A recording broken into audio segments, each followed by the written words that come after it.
From intricate handwork and applique in cotton and wool to bold improv quilts inspired by the woods around her Scottish home, my guest today shows us that quilting is more than technique. It's expression, exploration, and pure joy. On this episode of Quilter on Fire, we dive into her journey from childhood sewing to leading one of the most creative online quilting communities in the world. Don't miss it. Today, I'll have a chat with Jo Avery.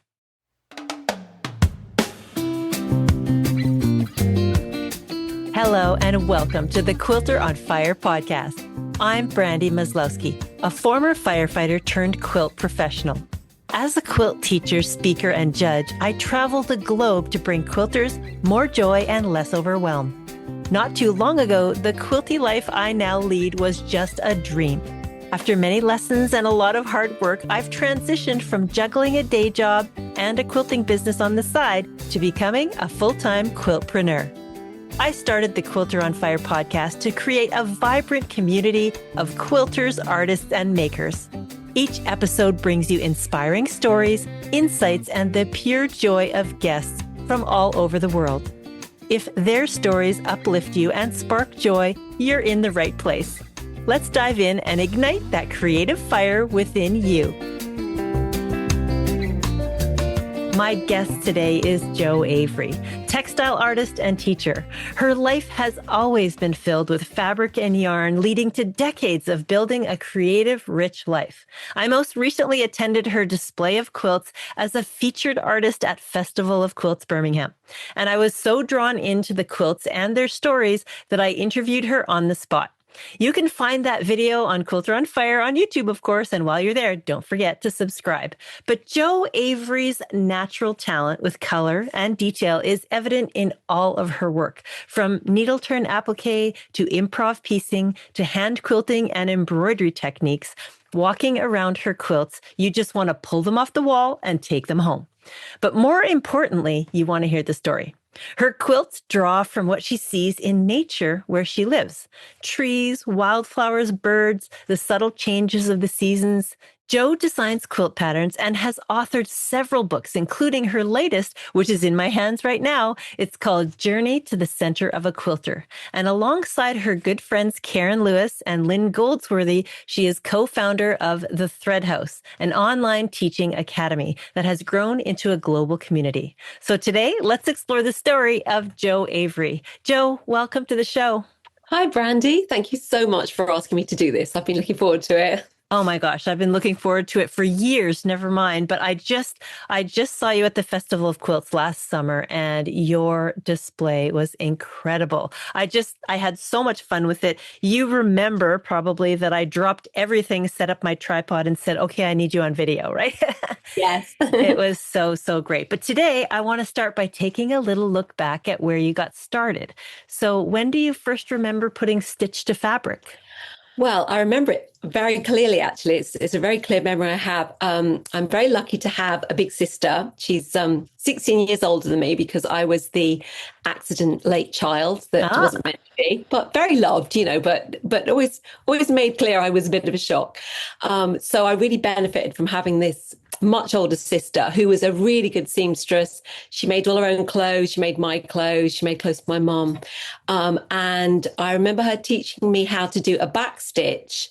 Might not have been the first thing she did with me, but we were using some curtain remnants to make a little toy squirrel. Oh, okay. And I can still remember sewing this back stitch and something must have really clicked with me. And then I kind of spent most of my childhood making toys. So I used to go and stay with her. She got married and moved away. And in the school holidays, I'd go and stay with her and she would be making clothes and she'd get all these magazines, like Women's Weekly magazines that had free dress patterns. And then they'd always have like a little toy pattern as well. So she'd save up the toy patterns for me and then I'd be able to use her scraps and things and I'd make all these toys. And then, I used to design my own little patterns as well. And I used to knit too. My mum was a knitter. So my sister was a crocheter. I never did brilliantly with crochet until much later, but I did do some crochet under my sister's Jane, tuition. But mainly it was sewing. And then the important thing was that when I was about 10 and she fell pregnant with her first child, she was making a cot quilt using hexagons, which, you know, in the 1970s in the UK anyway, was all we knew patchwork was just these hexagons. So, and she was, you know, thread basting them around paper and making this patchwork throw. Really, it wasn't even a quilt. And I was like, oh, I want to have a go at that. Show me how to do that. It looked really fun. So I made a little bag for my mum. It was like a reversible. It was all patchwork on one side and black velvet on the other. It was reversible. I might still have it somewhere, but I made this little clutch bag for my mom. So that was my first little introduction to sewing, to quilting. Oh, it's so nice that you had your sister and your mom sort of giving you that creative impact early on. So Yeah. from that bag, can you tell us the story about what you remember as your first quilt? Well, yeah. So I really that's all I did, and you know, I did sort of. I was very artistic as a child, and I did lots of drawing and painting and stuff like that as well. But you know, when I got into my teenage years and the hormones kicked in, stopped doing all of that. Just interested in boys, going out having a good time. You know, I was a bit of a wild teenager. Yeah. Left school quite early, got a job. I was living in London. You know, I didn't need to go away to college or anything because I had really cool older parents who were pretty relaxed and liberal. And I was living in London, right? So I just had a great time working, having lots of money to spend, you know, and partying. So I didn't really do any sewing at all. And then I met my husband, who became my husband. And so I probably always feel like I'm super controlled by my hormones. So as soon as I met him, I had this need to start sewing again. Clearly, I was like, oh, nesting now. Yeah. Found your partner, you know, didn't know it was going to last, but clearly part of me did. So I fact that we were both really into Garfield. This is in the 1980s. Garfield was really big. And I was like, oh, it's his birthday coming up. And I embroidered him a picture of Garfield. But I had no idea what embroidery was really. You know, I was just like, I'll just make it up. Just coloring in with threads, you know, which is all it is. It was pretty hideous. And I think he was a bit like, oh, thanks, you know, but It was basically me starting to think, oh yeah, there was this whole other creative world I had, you know, and then I moved in with him, and literally within about a week of moving in, I went to John Lewis, which is our big department store, and I bought an embroidery hoop. It's like doing more embroidery. And I bought a little hexagon patchwork template. You used to get these little metal templates, which would be like the one for drawing out the round for the paper and the bigger one for the fabric. And I bought a set of those, and I bought some remnants from John Lewis. I went to Liberty and bought some remnants, and I just started to make a quilt. Never did anything with that embroidery hoop for many years, but I started to make this hexagon quilt. And anytime he was throwing a shirt out, or I didn't, you know, it was like full of old clothes and everything, and I keep adding remnants. And I kept doing this until we had moved away to the Scottish borders. So, you know, a few years after that, maybe about 3 years after I started, and I had amassed a huge quilt top, but I didn't know anything about quilting because my sister never did the quilting bit. She only made the patchwork throw. She didn't even know what quilting was. So I joined a local quilting group in Kelso in the Scottish borders, and they were very kind to me. You know, I was like 24, you know, from London, and they were all a lot older, and they showed me how to quilt, like how to layer up and how to do hand quilting. But they were also using like rotary cutters, and they were doing log cabin strip piecing in a day. And I was like, what, a day? You mean you don't have to do this? I mean, what? So like, I was like, oh my God, you know, there's so much I can do here. So I just never finished that quilt. I did start hand quilting it. It's still sitting somewhere. I've got a plan to put it on my long arm now just to finish it, you know, but because I was like, oh, you know, there was just so much to discover when I got to this quilting group. And that was really the start of the quilting cult for me. Yeah, and I'm feeling like I just want to run to your house right now and help you finish that quilt. And then I want to go and explore your closets and find that bag with the velvet inside that you made for him. I want to find that. Yeah. Well, what a nice intro to quilting where you met this wonderful guild or group and they sort of embraced you and took you in at such a young age. Yeah. That's wonderful. Yeah. So can you tell us a little bit about your transition over time from, you know, maybe education, career, and quilting and how they all kind of went together? Yeah. So, as I say, I kind of like left school at 17. I went straight into an office job. I used to do a lot of like a switchboard operator, receptionist. I used to do a lot of temping, so I get very easily bored. I'd be in a different place every week. I never really took anything that seriously. And then when I met my husband, he was what I would definitely describe as a yuppie. He had to file a fax, and very soon he got one of those massive mobile phones that you had to get a lease for because they were so expensive. But he had his own business as a photographer and a graphic designer doing like brochures and things. And he was like, well, what are you going to do with your life? And I was like, I don't know. I haven't really, I was only 20. When I met him, I was like, I haven't really thought about that. And he was like, well, why don't you start your own business? And I was like, start my own business? Like, I never would have even thought about that. But obviously I'd started sewing and things again. So he was like, oh, obviously that's an interest of mine. So our first Christmas together, he bought me a little tapestry kit, needlepoint. It's really needlepoint, but we called it tapestry back in the 80s, certainly in the UK. And there was this huge resurgence in this sort of needlepoint tapestry kits. Kay Fassett was doing his tapestry kits then, and there was loads of them. And there was a big boon in this. And he bought me this little sampler kit. It was like a little alphabet sampler. And I loved doing it. And I thought, there's not a lot to this. It's just a canvas and a design and some thread. Maybe I could design tapestry kits. And I had no idea what I was doing. I'd never designed anything in my life. But, what you really need when you're going to start any sort of thing is complete ignorance, right? Naivety and ignorance. Because if you know how hard anything is going to be, you'd never start. So you have to start with this. I'm a very optimistic person. And I just started a tapestry kit business. So it's called Cleopatra's Needle. And I didn't really know what I was doing. And I designed these Art Nouveau ladies. I was really into sort of like Art Nouveau and again, big resurgence in this at the time, all the kind of arts and craft movement and that Art Deco, Art Nouveau. And because Jonathan was the graphic designer, he designed these fantastic, very glossy bags for them to go in. And he got them all printed in the Far East, I think, and I had to order 1,000 of them. And the way you'd sell these things back in this is 1988, no internet. So what you used to do is you used to put an advert in a magazine like Country Living. I think we did it in Country Living, and people would cut that bit of magazine out, fill it in with a check and send it to you, right? Wow. Then you'd send stuff to them. I mean, it seems so crazy now, doesn't it? But that's how you did it, right? So, and I think I sold about 10 kits because they were just rubbish. Nobody wanted them. So, because I didn't know what I was doing, but we were like, oh God, this has been a disaster. We've got thousands of these bags. So I was like, well, I better design some more kits. I'll get better, So I thought, well, people really want, I was trying to do something too different, right? All the other kits out there were like flowers and leaves. And I was like, no, I want to do something really different. Like nobody wanted anything different. They wanted flowers and leaves. So I thought, right, let's design some flower and leaf type things. So, but it takes ages to actually stitch one of these needle points, right? So Jonathan said, well, show me how to do it. I'll have a go and I'll design one too. Because obviously he was a designer. So I showed him how to do it. It's very easy, the tent stitch, that you use.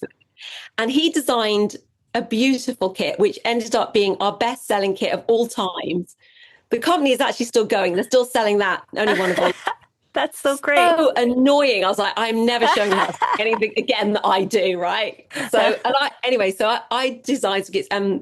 We did we did 2 each, and they were called Nature's Garden. And they were like kind of as if it was a fabric, basically, like a full sort of fabric flowers and leaves. I think I did geranium and periwinkle, and he did an ivy and an acorn. That was his best-selling one, was the acorn.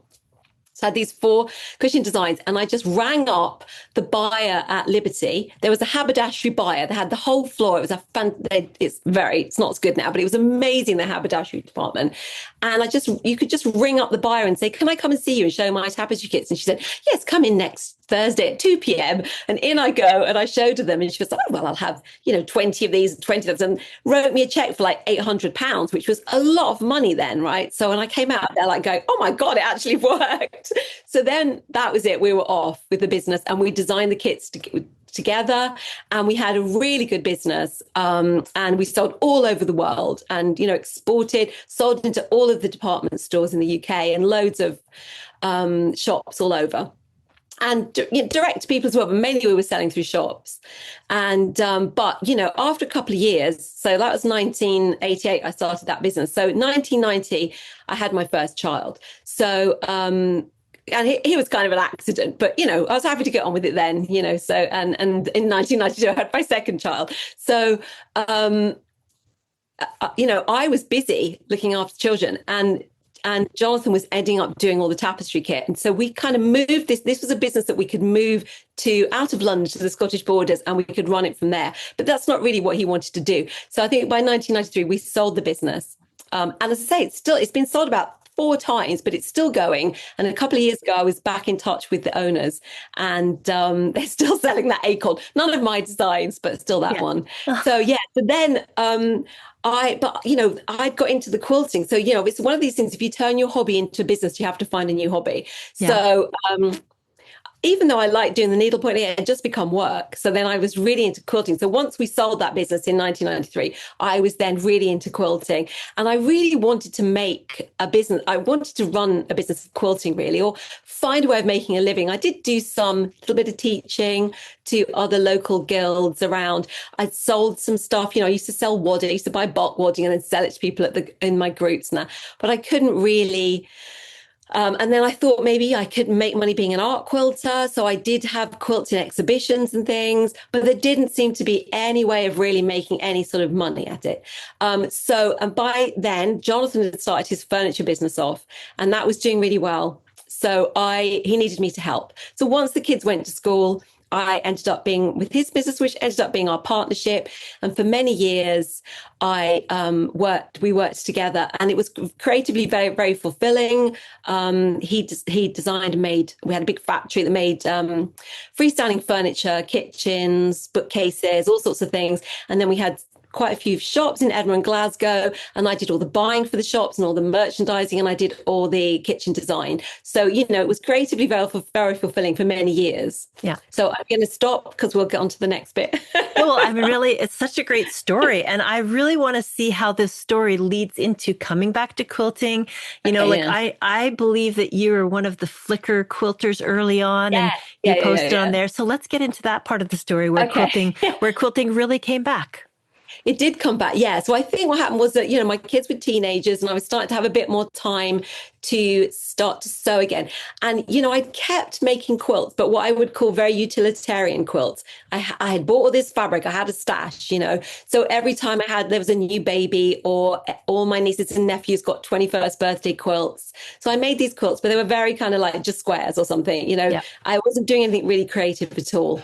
I was just making a patchwork quilt. And then I had a few employees, and I'm a really nice boss. So then when they were starting to get married and have kids, I was making them quilts, and I was starting to get a bit more, and maybe because of the job, to get a bit more stimulated, and they were getting a bit more creative again. And then I remember I was making this quilt for my shop manager, Sarah, who's still a very good friend, which was very simple squares with a reverse applique heart. And I was like, oh my God, I've actually run out of fabric. I've got hardly anything left. It was like this box of fabric, and it was like I could see the bottom. I was like, okay, I better go and buy some more fabric. And it coincided with me having a trip to London. So off I go into Liberty and discover that fabric had completely changed since the last time I looked for fabric. Because in the 1990s, I was buying dress fabric and upholstery fabric. There really was hardly any patchwork fabrics. There wasn't any patchwork shops, and everything had changed so much. And there was all this K facet fabric and Amy Butler, and it was so bright and beautiful. I was like, oh my God, I always say that I think that, people become quilters because they want to buy fabric. They're like, I just want to buy that fabric. Then I've got to find something to do with it to justify buying fabric so I can buy more fabric. So it's kind of like the fabric that draws the quilter in rather than the other way around. So I bought all the fabric, and then I had to start making more quilts. So Yeah. That was one thing. And I tried, so I was getting much more into quilting again. And because actually there was a bit of a slight craft thing coming, more people were crafting, or maybe I was just more open to it. But I started to sell craft kits in our shop. So we had a big, like almost like little department stores where we sold bits of everything. So we were doing knitting kits and craft kits. And in fact, that's how I first met Karen, because she used to do craft kits, children's craft kits. And she was at a trade fair in Harrogate, and we were buying from the trade fair. And we went to her, me and my shop manager, Sarah, we went to her stand, and we bought all these craft kits for her. And then in an interchange of emails, I saw that this must be 2009, because what happened was, while I was starting to get really into all this stuff, I was looking online. I was actually looking online we also had an art gallery in our Glasgow store, and I was researching artists for the gallery, and I came across a craft blog. I didn't know they even existed, right? I mean, I had no idea. I thought that the internet was just for boring stuff. I'm not very techie. Yeah. I've never really bothered with it, right, at all. And it was just kind of coming in. Any usefulness of it was coming in. So the craft blog was written by somebody in Glasgow. I was like, oh my God, somebody local to me is just writing about what they're making. I was like, this is what I need. Because as I tried to kind of go back to a local quilt group, but I felt like the quilters were still doing the same thing I was doing back in the 1990s. And I was doing really was modern quilting, but I didn't know what modern quilting was, and I was like, that's not kind of what I'm doing. And I remember taking the quilt along that I'd done with the hearts, and they just were not interested in it at all, really. So I was like, okay, I won't bother with that. So I felt really quite isolated because none of my friends, so they just used to ask me to mend stuff for them, and I think, God, it's not going to die out. The next generation below me aren't sewing. And then I discovered this craft blog, and I was like, oh my God, this is it. I need to start my own craft blog so I can communicate with other people out there.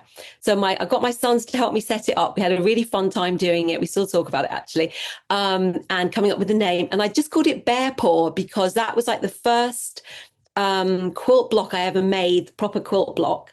And because of that, it became like the name of my little business I had selling wadding and things back in the 1990s. And I didn't know it's going to end up being a career. All these people with these stupid blog names, like, I'm a ginger monkey or film in the fridge or whatever, because nobody really thought they were going to end up stuck with that name forever. So at least I picked a quilt one, Bear Paw, which became my Bear Paw, because at some point we wanted to get the domain name, but there was like an outdoor clothing company called Bear Paw, so we had to like change a little bit, so it ended up being my Bear Paw.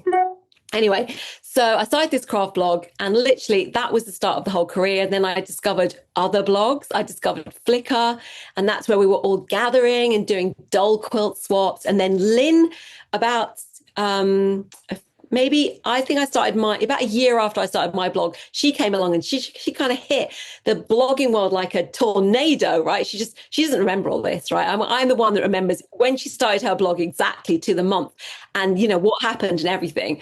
And Karen had started a blog around the same time as me because she had a Blueberry Park company. So when I was getting this stuff from her, she on her bottom of her email, it had her blog, and I was like, oh, I've got a blog too. So we started following each other, and then we ended up in this same Flickr world, kind of coincidentally. So Lynn was doing all this stuff on Flickr with a British quilt group.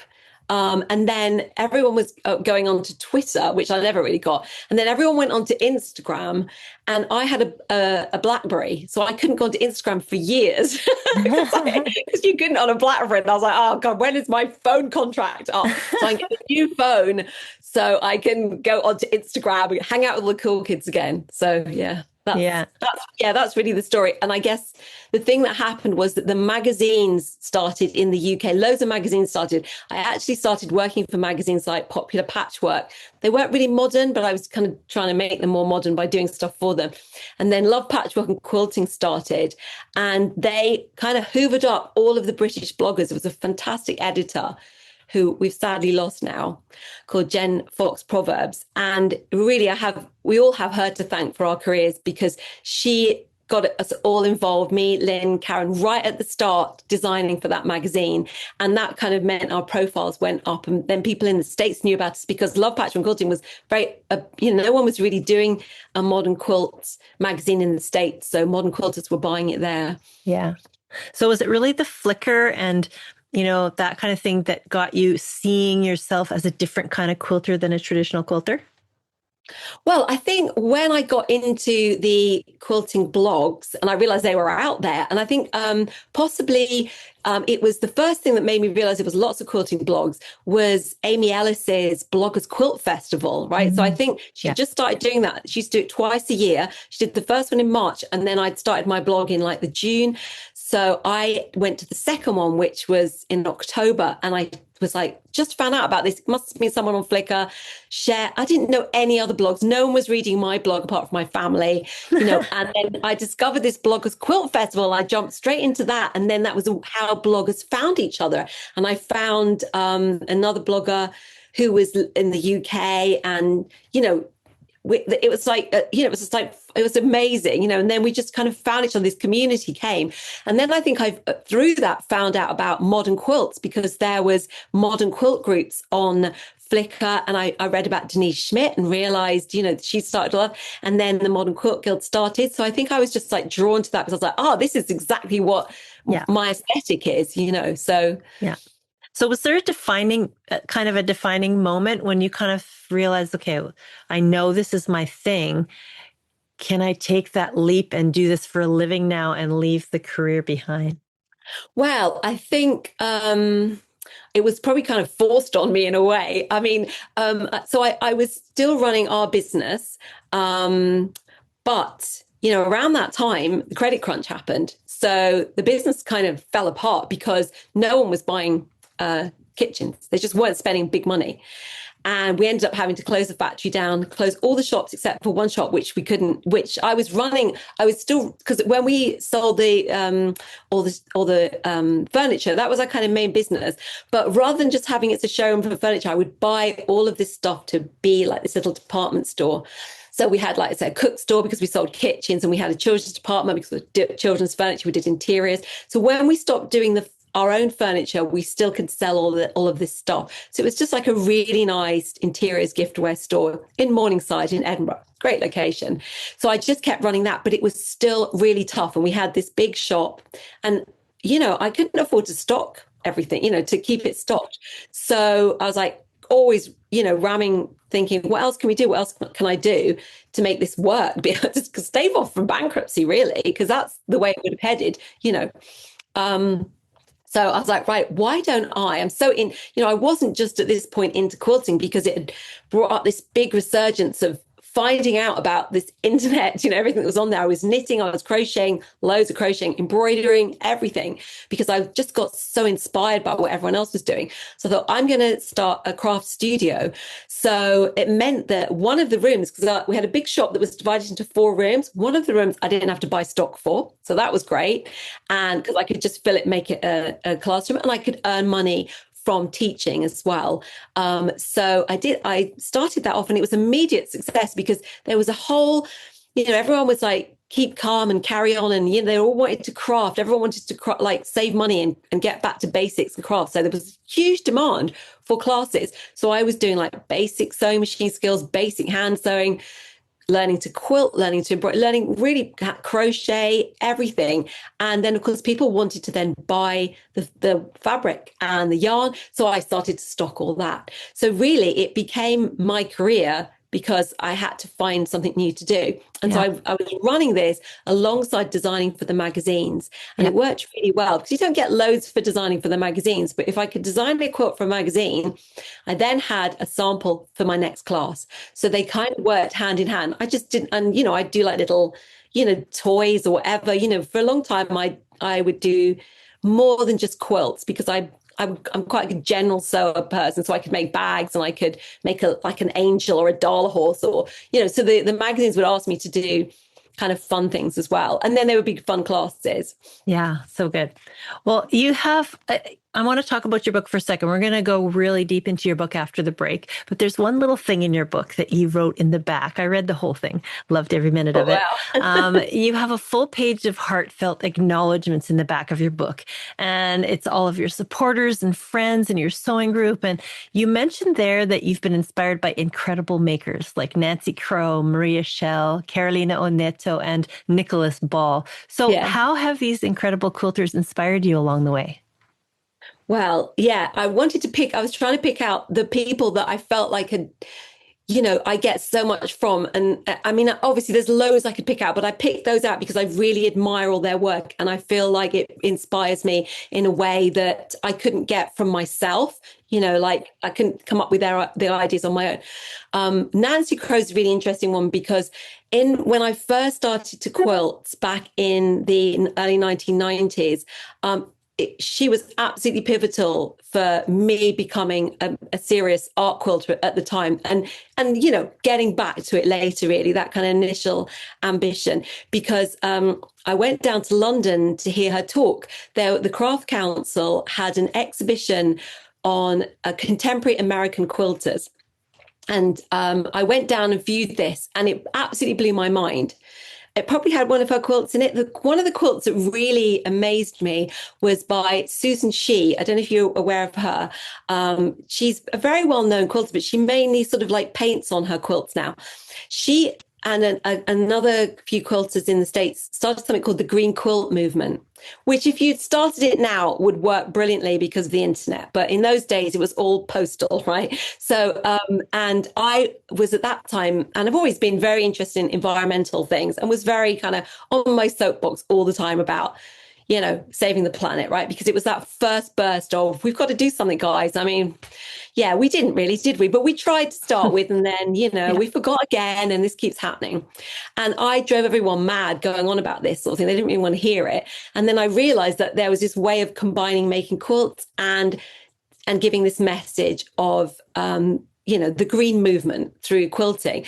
And their idea was you could sew healing into your quilts to heal the world, and that you could also display these quilts and get this message out. So that was one thing that was really pivotal to me. And I got in touch with Susan Shee, and I started a Green Quilts chapter in the UK, which I run for a number of years. Very difficult to do through writing letters to magazines and people sending you checks and then you sending stuff in the post. As I say, the whole thing kind of just blew out of steam before the internet would have really helped it. But it was a really nice thing to be part of. But as part of this Crafts Council thing, they had a couple of American quilters over to do talks at the V&A, actually. Yeah. And Nancy Crow was one of them. And her I loved her quilts. Her aesthetic is, I bought this book she had at the time, and I still feel like I'm trying to do quilts as good as she did then. And that was in the 1980s that she was making them. So I loved her aesthetic then. But it was her whole attitude, actually, to art and to living a good life, and how you deal with things like depression. Still some of the things she said, I remember her saying, you're the only one that's responsible for your happiness.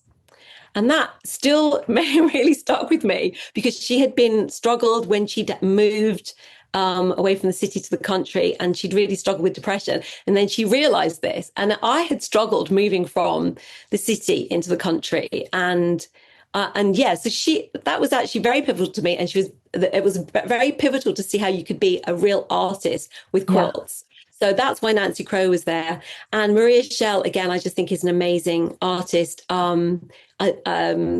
She's just got so many ideas that I love. And, and I love Carolina and Nick, I would consider really good, close friends in the quilting world. So I love them very much, but I also deeply admire what they do. And we've all got very similar senses of all of these people, the colour, so I could see us all together in an exhibition, really, because there's something symbiotic about our colour palette for sure. Oh, that would be so lovely to have you all together in an exhibition. We do see you all together kind of sometimes as people at the show in the UK sometimes. But okay, so let's take a moment out of the story right now and talk about where are you living now and who are your loved ones that you share your world with every day? Okay, well, so I after I ended up being I ended up back in after years in the countryside. I kind of clawed my way back to civilization, and I had a number of years in Edinburgh, being very happy in the city. And then we ended up moving back out to the country, and I kind of wasn't really very happy about it, but I knew it was the right thing to do, if that makes sense. Like my heart didn't want to do it, but my head knew it was the right thing to do because we'd found this perfect property with 7 acres of land and so much potential, but also kind of very close to the motorway and the train station into Edinburgh. And I still had my shop in Edinburgh for a number of years doing the craft classes and that. So I had to be able to get in and out to that. So I live there still now. We've been here 15 years.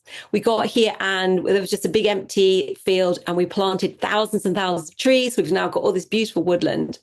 And a couple of years ago, my husband turned our little crappy bungalow, which we intended to knock down when we got there, but it took us many years. He built us the perfect house all on his own, single-handedly, and it's amazing. So I'm now living in my dream house on my dream land. So everything's great. I'm very incredibly blessed. I live with my husband and my cat, Hector. And I have two sons, but one's in Sweden and the other one's in Edinburgh. So, and no grandchildren yet. In fact, they've told me that will not happen. So that's bad, but I haven't given up hope. Daughter-in-law, a lovely daughter-in-law, and they're all going to be here for Christmas, which will have happened already. Yeah, it will have happened. That's okay. We're recording this before the holidays, but it will air in January. So I love to go into a conversation about design. So generally we'll talk about design because you are a pattern designer. And of course you design all these original quilts as well. So when you see something in the world that sparks an idea, how do you capture it? Like, are you a photographer? Do you go pencil to paper? Or do you just think of an idea and start throwing fabric on the wall? I tend to have a lot of ideas when I'm out on walks or runs, and I come home and I scribble them in the back of my day book. I've got like a big book that I write. It has like my son says it looks like a serial killer's written it. It's like it's just scribbled all over. But basically every week I have like what I'm doing that week. And then I have supplementary scrap paper to sort of get me through busier times. And then at the back, I put all my ideas. So, I'll just write down little ideas, maybe do a little thumbnail sketch. And then probably, I'm always mulling things over. So maybe that idea is for something that I'm actually working on at this point. And I'm trying to work out how, I've got a commission for something, or I've got to come up with a new idea for a class or something. So maybe that is something I'm going to act on quite soon. Or maybe that's just that's a great idea. Come back to that later. If it's like, for instance, a quilt, the quilt behind me, which was an idea for a class, or some of the quilts in the show. These days, I tend to do kind of improv quilts. So I'm not putting it into any sort of software. I just do a picture of it, on a scrappy A4 piece of paper. And that will probably be all I do. And then afterwards, I will go with that piece of paper. I will probably write little notes on it and things. I might divide it up a bit if it was like how I'm going to construct it. But mostly I'm keeping all problem solving in my mind. I keep a lot in my mind. And then I just pull all the fabrics out, and then I just start to make it all and put it all on the design wall. And then it's all done on the design wall. Go back and I look at that picture again. That's crap. That really, honestly, they're the rubbishest little sketches. I tend to keep those, but that's all there are. And everything else is just between my mind and the design wall. Okay. And what you're saying actually reminds me of a quote I read in your book, and it goes like this. An interesting design idea does not get wasted around here, but instead is endlessly recycled. So does that go the same for sketchy ideas in a book as well as like leftover bits from improv quilts as well? Like all that stuff can be gathered again and put into a new project? I do love making orphan block quilts. So I keep everything for that. And I tend to do those for charity. But that's probably more referring to where I was talking about how I will perhaps do an applique design. Mm-hmm. And then that might work well as a quilt. And then I'll do it as a quilt. And then maybe, I'll maybe do that as an embroidery. So there's a story in the book about doing a painting actually of a flower, turning it into an embroidery, then turning that embroidery into a quilt, and then turning that quilt into an applique cushion. So it's kind of like, I love the look of this. And I bet I can kind of almost do it in different media, to sort of like scale it up or down. So, and I guess really what I should probably say is, oh, that was the series, like, Yeah. in a way, I kind of did that I realized after a while, the reason that the book is called Journey to the Center of a Quilter is that I had this whole range of quilts that were all based on this journey to the center of the earth block that I did. So I was like, oh yeah, it's a series, right? Like artists do. Yeah. I don't know whether they necessarily happen in that way, but that's the end result. So I Yeah. guess recycling is really kind of my way of talking about working on a series. Yeah, absolutely. Okay. And then the other thing I want to cover under design with you is where do you pull your color inspiration from? Yeah, people always ask me about color, and I actually have a lecture I do on color theory, which actually came from doing a workshop. So when I first started to teach, people would say, "Can you do something about color? I can't choose color." I was like, "Oh, color. I mean, I just do it." And it's always been something that was very emotionally, organically done with me. In that I love choosing color. And when it's time to choose color, I just go and I look at the color, and the color just the right colors just kind of wave at me. It's like they're pulling me in. So it'd be like, which color is really attracting me today? And that's where I start. And then I would build a palette from these two colors. Sometimes it might be that I'm like, oh God, look at those colors together. I really love that. And then I will develop a color palette from that. But it's something that I never really think about that much. Yeah. I like it to be really, really spontaneous. I mean, what's happened is that I've developed this color palette that I use over and over again, really, because it's like, well, those are my favorite colors. So, this is me being incredibly restrained here. And it's all monotones with just pink and green. I mean, I really like it. And sometimes I like to sort of challenge myself, but I'm probably always going to choose the more is more. I'm definitely, I like bright colors. They make me happy, but I like, I can tell you exactly what colors they'll come up over and over again. Yeah. And I find it hard to restrain myself. This is super restrained. So maybe Yeah. I'm getting better at it. I don't like to repeat myself as well. So this was me remaking a quilt that was very bright, and I could never do the same one again. So I have to always find something new to do. I can't repeat myself at all. That's actually quite unusual to make the same quilt again, but making it in such a different palette made it work. Yeah. So while you're talking about it, I want people to know that we're talking about the quilt that's behind you on the wall. They can't see it if they're listening. So why don't you tell us the name of it and tell us the name of it and describe it. We'll talk about that one right now. Okay, so it's called 12 Green Bottles, and it's a quilt that I designed for the Shapes term of our Thread House Academy. So our Thread House Academy is an online classes that go through a whole year, and they're divided into 3 terms, and we take 3 classes each, one class each per term, and the terms have all got themes. So we discuss together, when we discuss this, we'll come up with all the different ideas, things we want to make, and we'll sort of try and make them work within themes. And this one was shapes. So I had made a quilt called Jukebox, where it had loads of different improv motifs and different rows and different sort of units and it just kind of grew downwards from the top down like a big giant Wurlitzer. And it had very few curves in it. And usually I do a lot of curves. And I thought, I've taught curves a lot. Wouldn't it be fun to do something that's just no curves allowed, right? It's all square, all geometric or, triangular improv motifs. And so this quilt was developed like that. And I would describe it as a cross between a giant 9 patch and a kind of medallion. And it's sort of like a giant cross with a bit behind it. And I think it was a really good, it was one of those designs. I had the idea, I worked on it, and it worked really well.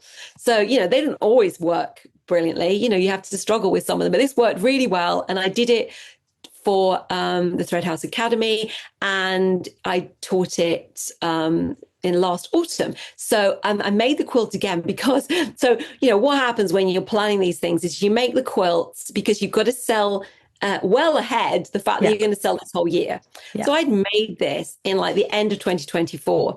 Now, when I came around to actually teaching the class or doing their videos for it, I'd forgotten how I'd done it, right? So first up, I had to kind of make them to remember what I was doing, right? So I was like, well, I'll do it slightly differently.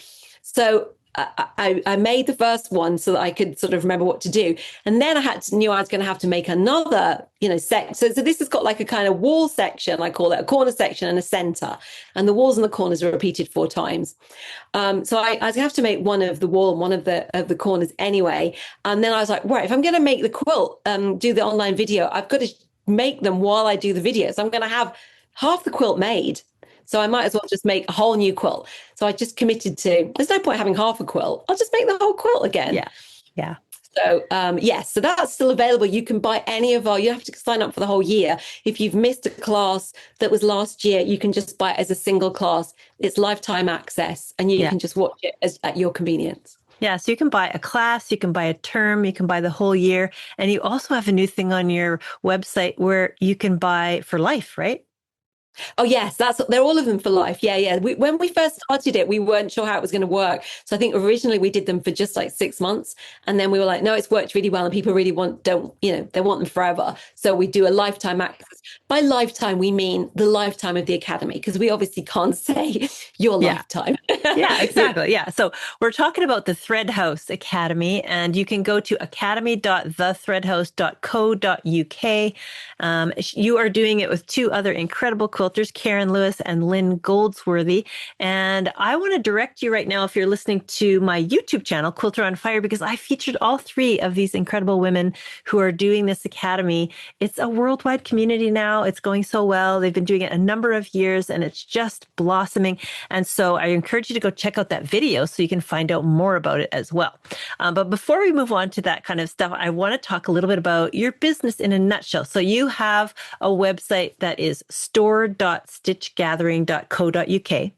And that is where Jo Avery Stitch, you are really doing your thing there. So what do you bring to the world with your business in a nutshell?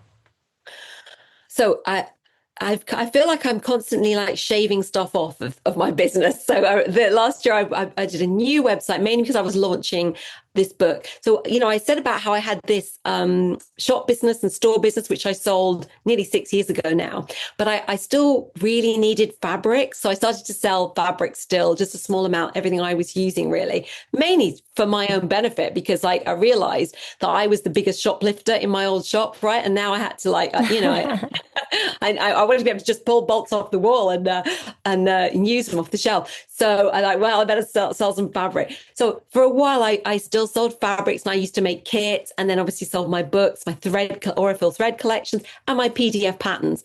But sometime last year, I decided, you know what, I need to make my life simpler. So I stopped selling all the fabric, and now I've got a much simpler website and a new website, which has got my PDF patterns on, it's got my books, it's got my Aurifil thread collections, and I'm also doing artwork, so original artworks and things, which I did for Festival Quilts, little mounted textile art. And I want to do more. There's a couple left on there at the moment, possibly. And I will refresh them and start to do more stuff like that. But otherwise, that's it. So it's really quite restrained. It's just, I've got a little bit of merchandise on it in that I did some tea towels. But, apart from that, it's a really restrained one, but it's my little space. If I want to put anything for sale, it's all there, and it's nice and new and shiny at the moment, because websites can get old and tired and you have to refresh them. So I'm really pleased to have achieved that last year. Yeah, sometimes you get to a stage in life where you feel like I've got to do less better or just less and really have a better way of life, right? So yeah, that's really good. So I know that there is a quote you love, and it goes like this: "It's nice to be important, but it's more important to be nice." So what does that mean to you?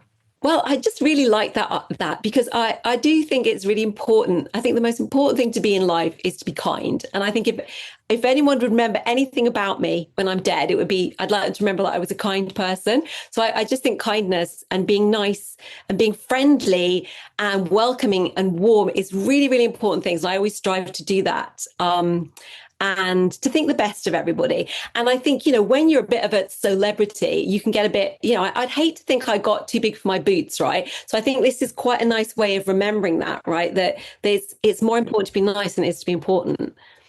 Yeah, absolutely. And speaking of that, community is something that you really care about. So you had a blog originally, and you eventually recently moved that over to Substack, right? So where can people go if they want to sign up for like your newsletter or your blog, or they want to, get in touch with the things that you're putting out into the world? Sure. So yeah, last year was all about moving stuff. So again, this I'm really enjoying Substack actually. It's a really nice place to write, and I felt like my blog. I was writing this blog because I kept writing my blog. Everyone else stopped, right? But I've loved writing my blog because I love having that communication space to go deeper into stories about quilts and things I make. And also it's an amazing archive. So, Yeah. but I felt like I wasn't getting any engagement. No one was reading it. So I went on to Substack, and it's just night and day. I love doing it. It's making me write more because I know people are reading it and they're communicating with me on there. So it's like it's kind of giving me that blogging inspiration back again. So I think it's just Substack. Joe Avery. I should know this off by heart, but I think if that you can go onto my website and you can sign up for my Substack on there, or if you just go to Substack I know the best thing is probably just go to Instagram if you're on it and go to my link tree there, and everything is listed there. Okay, so that's good. But the other thing is if you go to my website, the store.stitch gathering, at the bottom of that homepage, you can sign up for a more of a basic salesy email newsletter there. So what I tend to do is to use that Shopify email. If I'm having a sale or I've got a new product or something, I send stuff out there. And then the Substack blog, it might also be giving all my news, but in a much more bloggy way. So I won't just tell you on there, oh, I'm having a sale or something. I'll find a way of making it more of a kind of more content that's interesting to read. So for instance, I was doing a sample sale, and I was selling all my stuff off. I wanted to let people know on kind of both these lists. So I wrote a whole blog post about how I price up stuff for my sample sale, because I think people are interested in things like that. So so there's kind of like two places where you can find out stuff. But you can get to both of those from my Instagram link tree. So that's probably the easiest thing. While I'm talking about this, I'm thinking I need to get like a Substacky badge onto my website so you can get to both from there. So that's note to self. I'm going to do that, Brandy. There's a little bit. I've still been moving everything till quite recently. So it's a great idea because I think Substack is new for quite a lot of people. And so if they see it and there's an easy way to click or find out what it is, then they'll probably be able to go straight there. That sounds good. So back to the Thread House Academy. We've talked about a few things there, but there's one more thing I want to touch on. Can you tell us kind of how things roll out in 2026? So the first part of the year is still the happenings for the last season, right? So what's happening now coming up in January, and then tell us how we can best see the news for 2026 as it comes out. So term 2 actually started on the 1st of January. And that was Lynn's class, her Dresden Daisies. And then I'm up next with my folk art dolls. So I'm really excited about these. It's going to be such a fun class. There's a really simple, basic sort of doll that I'm going to give a very basic pattern for, and then encourage you to personalize them as much as possible, because I'm all about giving people a lot of creativity in what I teach them. So I've made a little bird ones, cat ones, and ones of all three of us Thread House ladies. And I think the next one I'm going to do is a bunny. So, there's like lots of things, maybe a fox, who knows? So I'm just about to record those classes. And you can buy that from mid-January, and you can do that as a single class, or you can do the whole term, because Karen's got an amazing class coming up in March. So that class will start in February. Whenever you buy it, you don't get to watch it till the 1st of February. And then we've got Karen's coming up, her beautiful Mola reverse applique panel, which I think is called Folk Art Garden. That is coming up in March. And then we'll be getting ready in March to launch next year's Thread House. So we are working now on all our 3 new terms with themes, and then a class each for those, plus our taster sessions. So we always start the year off with a launch weekend where you can try before you buy. You can do little mini classes with us. You can sign up for the weekend for free, and just take those 3 classes with us over the weekend. You have access to them for that weekend, and then you lose it unless you sign up to the academy to term 1 or the whole year. And loads of people joining with that. And I'm actually really happy for people to just join in for free, have fun, and then go away and do nothing else, because it's a nice way of giving something back to the community. And it's like, and a nice way to join in with everybody without them having to pay for anything. Not everyone can afford to pay. Yeah, it's a good taster too. Like it's a taster to see if they really want to join for good, right? Yeah, absolutely. So that'll be fun. And we'll have 3 fab new I know what I'm doing, but I haven't tried it out yet. So, Yeah. But that'll be probably in that. We'll probably do like a save the date in February, and then we'll be telling you all we're doing in March. Yeah. Okay. So I have had Karen Lewis and Lynn Goldsworthy on the podcast already, and we're talking to you today about it. We're talking about bits on every podcast that we've done, but I really encourage you, if you're listening, to go check out the video on YouTube, because we really go into great detail. We talk about the entire thing. You'll go to the website, academy.thethreadhouse.co.uk, where you'll see the full lineup that's happening now. So there's this perfect little grid there that shows you what's up. There's term 1 is tiny, term 2 was shapes, term 3 is folk art, right? So that's what's happening now. And then if you get on those newsletters, then you'll be able to see what's coming up for 2026. So that's a really fun thing. I'm so glad to see that you guys are growing so well. Everything's blossoming with that. You're really creating a worldwide community. Okay, so I want to talk a little bit about books, because you've written a few books. You've written 2 books and a pocket guide, but the one I want to feature today is your brand new book. It's called Journey to the Center of a Quilter. So I have poured through this book. Thank you so much for giving me a copy of it. I was pouring through them at the festival, and you couldn't give me one because they were all sold out. I know. So I was so excited when it arrived in the mail. So thank you so much for sending me that. But tell us all about it. Give us a little sneak peek into the pages of this new book. So I really thought about doing the book because I had been awarded this textile gallery. For a Festival of Quilts, you have to apply for these textile galleries years ahead. And I previously applied and been rejected, but I got this one for 2025. Found out in, August time, 2024. And I was like, right, I'm going to make the best gallery ever. I'm very ambitious. So I was like, yes, it's going to be amazing. And I was like, right, well, what am I going to, I need people, I feel like I want some way of telling the stories behind this gallery and all the quilts in more detail that people can take away. So I thought I'll do a small book that will be like a kind of extended kind of gallery brochure. Like if you go to an art gallery and you get something with the pictures, and I wanted to have really good full page photos of the quilts as if it was a fine art brochure. And then I would talk about the journey, the creative journey of one quilt to the next, and why I'd made these quilts, because all these quilts have stories. And that was what I was going to do. And I thought, I'm going to self-publish it. And then I thought, well, people will want to make they'll want to try some of the techniques out in this book, in the quilts in the gallery as well. So I thought, well, I'll just do 4 small projects that use the techniques. So then I did patterns and instructions for, there's a small temperature quilt that's like a month. There's a cushion that uses my foundation paper piecing technique. And then there's a cot quilt that kind of builds on of those and brings in applique. And then there's a smaller version of my intertwined quilt, which is my prize winning quilt from a few years back from Compressible Quilts, which is all improv flowers, and which brings together all of the techniques you've done in the last 3 projects. And then I thought, right, people are going to want to know more about temperature quilts. So I did a whole chapter on temperature quilts and a resource page. And then I thought people want to know about quilts, how I tackle quilting, how I tackle color, how I tackle design. So I ended up with a big book.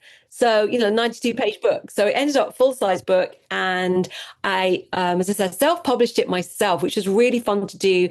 I had a great graphic designer not far away in the Scottish borders. It was printed in Glasgow. The technical editor is another friend from Glasgow who I know. And then my husband who was obviously a photographer when I met him, still has those skills. He did the photography for me. Or I did the photography as well, because I used a lot of the kind of content creation. So it's a really personal book because it's a personal story, but I felt like I had complete control over everything, and I could choose the cover and I could choose the title, and it was completely up to me. I was selling it to my audience. I didn't need to think about going into a bookshop and Yeah. people being confused or whatever.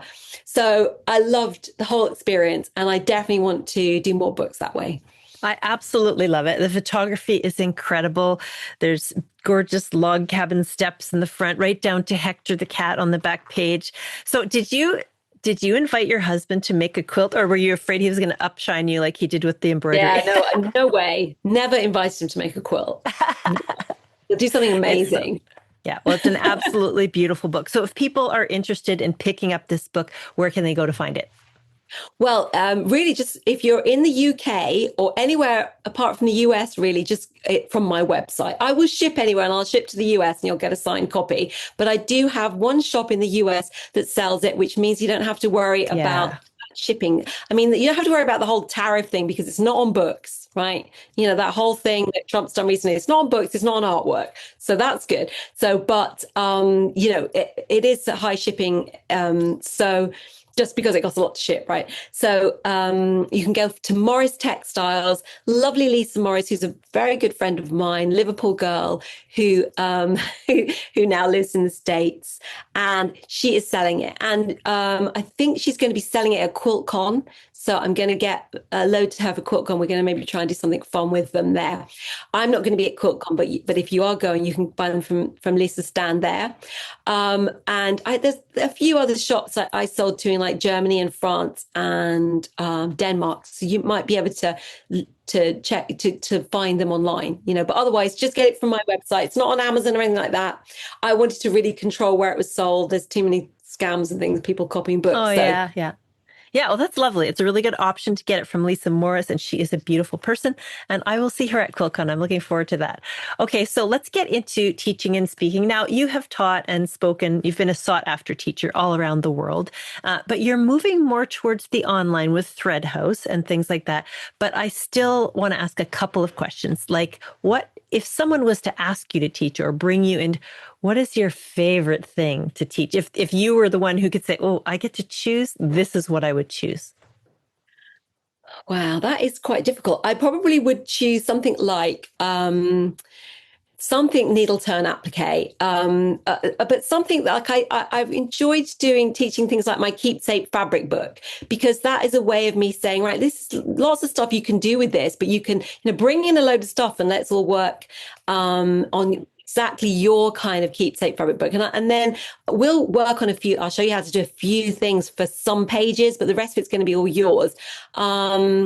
I mean, I've taught my freehand foundation piece in class in lots of different ways for years. So it's my dandelion clock, it's journey to the center of the earth, it's pattern rings. So there's loads of ways I do enjoy teaching that. But I have to say that I've kind of decided to come away from teaching in real people. I mean, in person. I would still teach real people, but there will be a screen. And that is and I've got two things I'm going to do next year, which I promised to do for ages, and then I'm kind of going to stop because I just had done it for so many years. I pretty much did it full time when I had the shop, in that I was teaching 2 or 3 nights a week and all days, all weekends. And for, I think it was like 7 years, maybe it was a whole decade. It was a long time.